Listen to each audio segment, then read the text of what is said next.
आज आहे हनुमान जयंती आणि हनुमान जयंतीच्या निमित्ताने मी तुम्हाला शनिदेव आणि हनुमानमध्ये जी झालेली कथा त्याची पूर्ण इन्फॉर्मेशन तुम्हाला या व्हिडिओमार्फत देईन आणि आपण शनिदेवाला का त्याला अर्पण करतो त्याची पण माहिती तुम्हाला या व्हिडिओमार्फत कळेल। एकदा काय झालं होतं, एकदा हनुमान रामनाम जप करत बसले होते। त्यानंतर शनिदेव तिथं आले आणि शनिदेव हनुमानांना म्हणाले, पुढचे 7 वर्ष मी तुमच्या राशीत प्रवेश करणार आहे आणि माझा प्रभाव तुमच्यावर राहणार आहे।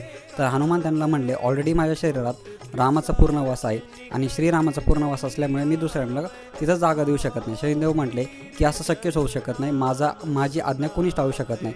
तर हनुमानाने शनिदेवाला चॅलेंज केलं आणि शनिदेवाला चॅलेंज केल्यानंतर शनिदेव हनुमानाच्या डोक्यात जाऊन बसले।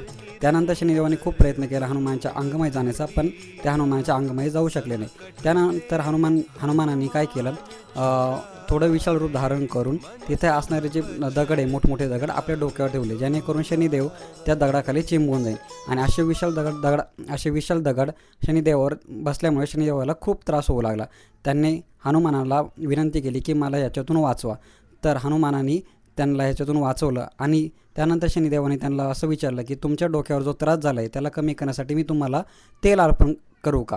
पण हनुमान म्हटले, ते तेल तुम्हीच वापरा आणि यानंतर ज्या भक्तांना तुमचा त्रास होईल आणि ते भक्त जर तुम्हाला तेल जर अर्पण करन, त्यानंतर त्या भक्ताची शनीची जी कृपा आहे, शनीची जी दृष्टी आहे ती कमी होऊन जाईल। आणि त्याचबरोबर जर तुम्हाला शनिदोष असेल तर तुम्ही हनुमानची मंत्र म्हणू शकता आणि शनीला तेल अर्पण करू शकता। ही आहे पूर्ण कथा शनिदेवाला तेल अर्पण करणे आणि हनुमानाची भक्तीची।